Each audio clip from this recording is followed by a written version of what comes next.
નમસ્કાર દર્શક મિત્રો, હું હર્ષુ પરમાર સહયોગ દ્વારા પ્રસ્તુત ન્યૂઝ 20 ગુજરાતીમાં આપ સૌ દર્શક મિત્રોનું હાર્દિક સ્વાગત કરું છું। જોઈએ આજના મુખ્ય સમાચારો। ભારે વરસાદને લીધે અસરગ્રસ્ત માણાવદર ગ્રામ્ય વિસ્તારની મુલાકાત લેતા જૂનાગઢના જિલ્લા કલેક્ટર અનિલકુમાર રાણાવસિયા અસરગ્રસ્ત ગામોને ગ્રામજનોને રૂબરૂ મળી મુશ્કેલીઓમાં જાણી સંબંધિત અધિકારીઓને ઘટતું કરવાની કલેક્ટરે સૂચનાઓ આપી।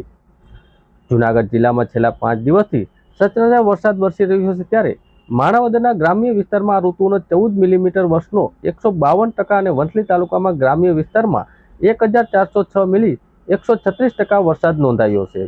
જૂનાગઢ જિલ્લાના માણાવદર અને વંથલી તાલુકામાં વધારે પડતો વરસાદ હોવાથી આ વિસ્તારના ખેડૂતોને ગ્રામજનો જનજીવન ઉપર વ્યાપક અસર જોવા મળી રહી છે।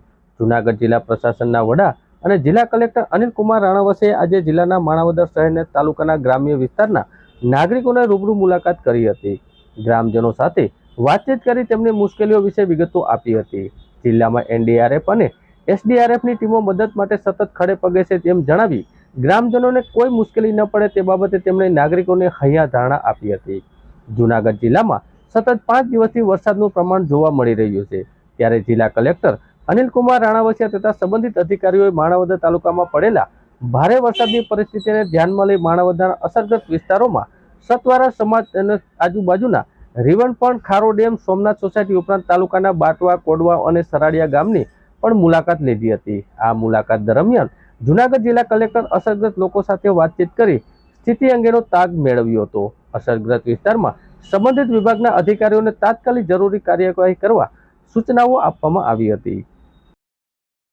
ગરવા ગિરનારના પ્રાકૃતિક સૌંદર્યને માણવા આવતા સહેલાણીઓને પ્લાસ્ટિક મુક્ત ગિરનાર અભિયાનની સફળતાની પ્રતીતિ। સહેલાણીઓ કહે છે, પ્લાસ્ટિક મુક્ત ગિરનાર અભિયાન ખૂબ આવરદાયક છે। જૂનાગઢ જિલ્લા કલેક્ટર અનિલકુમાર રાણાવસિયાએ ગરવા ગિરનારને કાયમી સ્વસ્થ રાખવા માટે પ્લાસ્ટિક મુક્ત ગિરનાર અભિયાન હાથ ધર્યું છે। આ અભિયાનની સફળતાની પ્રતીતિ ગિરનાર સહિત ભવનાથ ક્ષેત્રમાં આવતા ભાવિકો અને સહેલાણીઓ કરી રહ્યા છે। ગિરનાર પ્લાસ્ટિક મુક્ત સાથે સ્વસ્થ રહે તે માટે સફાઈ પણ ભારપૂર્વક મૂકવામાં આવ્યો છે। ચોમાસાની ઋતુમાં ગરવા ગિરનારના પ્રાકૃતિક સૌંદર્ય સોળે કળા ખીલી છે, ત્યારે સહેલાણીઓ આ પ્રકૃતિ માણવા માટે ગિરનાર પર્વત, દાતાર, જટાશંકર સહિતના સ્થળોએ મોટી સંખ્યામાં ઉમટી પડ્યા છે। આ પ્રવાસીઓ જૂનાગઢ જિલ્લા વહીવટી તંત્રને પ્લાસ્ટિક મુક્ત ગિરનાર અભિયાનને આવકારી રહ્યા છે। પ્રકૃતિ જતન માટે જરૂરી સહયોગ આપવા માટે અનુરોધ પણ કરવામાં આવ્યો છે। જૂનાગઢ ભવનાથ તીર્થ ક્ષેત્રમાં આવેલા જટાશંકર સ્થળે જામનગરથી પોતાના પરિવાર સાથે આવેલા વિપુલ રાઠોડ કહે છે કે સહપરિવાર આ સ્થળે આવ્યા ત્યારે વન વિભાગના કર્મચારીઓ દ્વારા અમારું ચેકિંગ કરવામાં આવ્યું હતું। પ્રકૃતિને નુકસાન કરતી વસ્તુ કે પ્લાસ્ટિક સાથે ન લઈ જાય તેની કાળજી લેવામાં આવી રહી છે। અમને જટાશંકરના આ પ્રવાસ દરમિયાન પ્લાસ્ટિક જોવા મળ્યું ન હતું।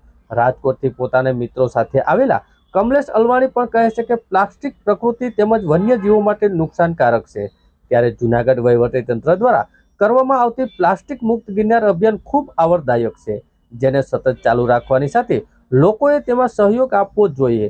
આમ જૂનાગઢ જિલ્લા વહીવટી તંત્રના પ્લાસ્ટિક મુક્ત ગિરનાર અભિયાનને આવકારદાયક અને જરૂરી ગણાવ્યું હતું। રાઠોડ વિપુલ છે, હું જામનગરનો રહેવાસી છું।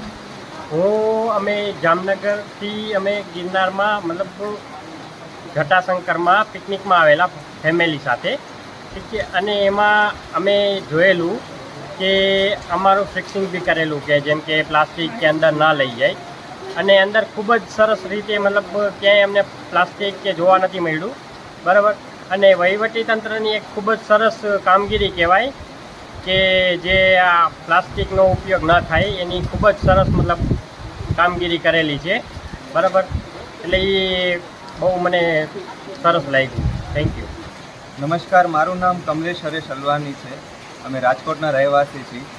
અમે મોબાઈલની શોપમાં કામ કરીએ છીએ, અને આજે ભવનાથ જૂનાગઢના દર્શન માટે અમે ફરવા આવ્યા હતા બધા મિત્રો, અને અહીંયા આવીને જ્યારે અમને જોયું કે જૂનાગઢ વહીવટ તંત્ર દ્વારા એક જે છે પહેલ કરવામાં આવી છે કે ઘણી પ્લાસ્ટિક જે છે જે પ્રકૃતિને નુકસાનદાયક છે, એ પ્લાસ્ટિક બની શકે એટલું એ લોકોએ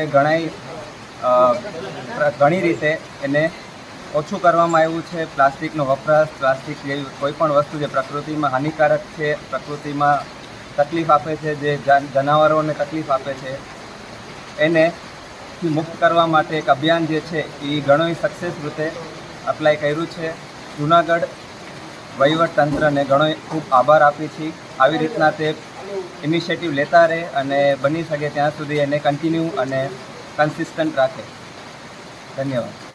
જૂનાગઢ જિલ્લામાં છેલ્લા કેટલા દિવસથી અનરાધાર વરસાદ પડી રહ્યો છે, ત્યારે જિલ્લાના કલેક્ટર અનિલ કુમાર રાણાવસી અને જિલ્લા પંચાયતના પ્રમુખ હરેશભાઈ ઠુમરે જિલ્લાના મેંદરડા તાલુકાની મુલાકાત લીધી.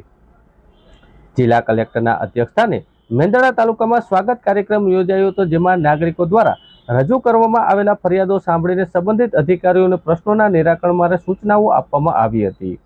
જૂનાગઢ જિલ્લામાં થયેલા એકદમ વધુ વરસાદથી પ્રભાવિત ગ્રામ્ય વિસ્તારમાં ખેડૂતોને ખેતીના પાકમાં તેમજ માર્ગો તથા કાચા મકાન ધરાવતા પરિવારોને મુશ્કેલી હોય તેવો ત્યાગ મેળવવા જિલ્લા કલેક્ટર મેંદરડા તાલુકાના નદી કાંઠાના વિસ્તારમાં આવેલા ઘરો તેમજ ઝીંઝુડા, દાત્રાના, ચિરોડા ગામની મુલાકાત લીધી હતી. ખેતરોમાં થયેલા ધોવાણ, પાણીના તીવ્ર પ્રવાહને લીધે માર્ગોમાં થયેલા નુકસાનને બંધ વીજ ફીડરોને પણ વિગતો મેળવી હતી. આ વિગતો મેળવ્યા બાદ ઘટતું થાય તે માટે ગ્રામજનોને હૈયા ધારણા આપી હતી. જિલ્લા કલેક્ટરે દાત્રાના ગામ ખાતે આંગણવાડીની મુલાકાત દરમિયાન બાળકો, ધાત્રી માતાઓ અને કિશોરોને અપાતા પોષણયુક્ત આહારની ચકાસણી પણ કરી હતી. તેમજ પ્રાથમિક આરોગ્ય કેન્દ્રની મુલાકાત લઈ કર્મચારીઓને ચોમાસાની ઋતુને ધ્યાનમાં રાખી જરૂરી માર્ગદર્શન આપ્યું હતું. ગામમાં પાણી ભરાયા હોય તેવા ખુલ્લા સ્થળો પર જરૂરી દવા છંટકાવ કરી વાહનજન્ય રોગ ન માથે તે માટે ચાંદીપુરા વાયરસ અંગે તકેદારી રાખવાનું પણ માર્ગદર્શન આપ્યું હતું. સાથે દવાઓનો જથ્થો, સાફ સફાઈની કામગીરીનું પણ નિરીક્ષણ કર્યું હતું. આ મુલાકાત દરમિયાન જિલ્લા પંચાયતના પ્રમુખ હરેશભાઈ ઠુમર, માણાવદરના ધારાસભ્ય અરવિંદભાઈ લાડાણી, મેંદરડાના પ્રાંત અધિકારી હેલાલ ભાલાળા તેમજ સંબંધિત અધિકારીઓ આ તકે ઉપસ્થિત રહ્યા હતા. આ તકે ભારે વરસાદના પગલે વિસ્તારમાં સંબંધિત અધિકારીઓને તાત્કાલિક ધોરણે જરૂરિયાત મુજબની કામગીરી કરવાની પણ સૂચનાઓ આપવામાં આવી હતી. જૂનાગઢના ગાંધીગ્રામ વિસ્તારના પ્રોહિબિશન બુટલેગર ભૂપત કોડિયાતર તથા કિરીટ ઉર્ફે કીડો છેલાણાને પાસાના કાયદા હેઠળ સેન્ટ્રલ જેલ વડોદરા તથા અમદાવાદ ખાતે ધકેલતી જૂનાગઢ ક્રાઇમ બ્રાન્ચ. જૂનાગઢ જિલ્લામાં ચાલતી ગેરકાયદેસર દારૂની બંદીને ડામમાં રેન આઈજી નિલેશ જાંજવાડિયાના માર્ગદર્શન હેઠળ જિલ્લા પોલીસ અધિક્ષક હર્ષદ મહેતાની સૂચના મુજબ ક્રાઇમ બ્રાન્ચના પીઆઈ જે પટેલ અને પોલીસ સ્ટાફ દ્વારા શહેરના ગાંધીગ્રામ વિસ્તારમાં પ્રોહિબિશન બુટલેગર ભૂપત પુંજા કોડિયાતરને કિરીટ ઉર્ફે કીડો ભગા છેલાણાને ગાંધીગ્રામ વિસ્તારના ધરમ અવેડા પાસેથી એના રહેણાંક મકાનમાં છુપાયો હોવાની બાતમી મળતા પોલીસે બંનેને ઝડપી પાડ્યા હતા. એકને અમદાવાદ સેન્ટ્રલ જેલ અને એકને વડોદરા સેન્ટ્રલ જેલ ખાતે ધકેલી દેવામાં આવ્યા છે. ત્યારે શહેરમાં ગેરકાયદેસર દારૂની પ્રવૃત્તિ કરનાર ઇસમોમાં ફફડાટ ફેલાવા જોવા મળી રહ્યો છે.